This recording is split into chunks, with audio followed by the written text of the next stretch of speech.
Sleep is an important part of our overall health and well-being. And daylight saving time can be a tough adjustment for both kids and adults. So we thought it would be great timing to bring in Annie Schlecht, a sleep consultant at Zen Sleep Consulting. Hi, welcome back to North Dakota today.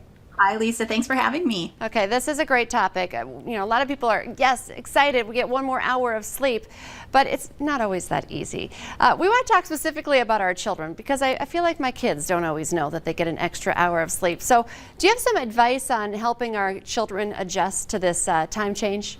I do, yeah. This is always such a great time where parents are like, yay, we get an hour extra of sleep. But however, the parents with the young children or parents with early risers, this is usually pretty detrimental to them. So to help our kiddos adjust our circadian rhythm to the time change, what I usually recommend is that we adjust their naps and their bedtime by pushing it 30 minutes earlier for 3 days. And then usually on the fourth day, then you'll get back on track with the clock schedule and their normal nap time. So let's say if you have a little one that's napping at 9:30 a.m., then you're going to push it to 9 a.m. for 3 days.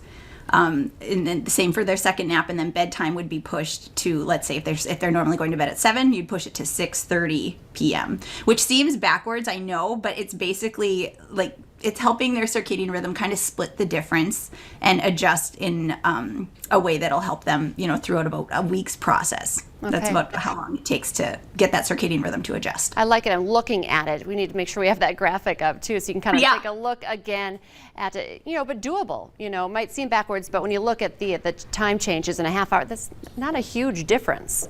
No, it's going to feel a half hour later to your child. So sometimes we might need to help them stay awake a little bit with maybe giving them an extra activity, playing with them a little bit more on the floor and stimulating them, especially for the babies.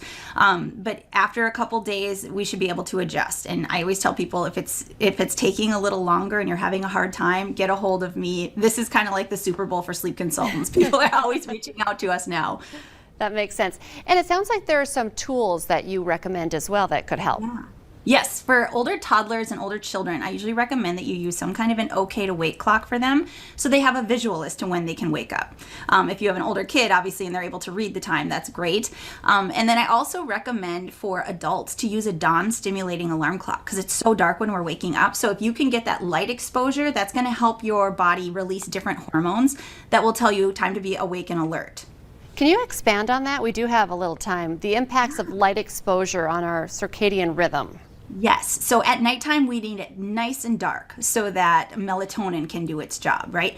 But during the day, we need the sunlight and we need light exposure to kind of trigger the other hormones and neurotransmitters in our body to do their job, to stimulate us and awake us. So if we can get bright light exposure within the first 10 minutes of being awake, that would be fantastic. And I know that's hard right now, so I usually recommend a light therapy box for people, especially adults, to get some indirect light exposure and then get outside at noon if you can, because that's when the highest lux are coming from the sun. What that's going to do is increase our serotonin production. And what serotonin does is it's a great mood enhancer, and it's also, we need serotonin in order to produce melatonin at night. So it's going to help you feel happier and it's going to help you sleep better.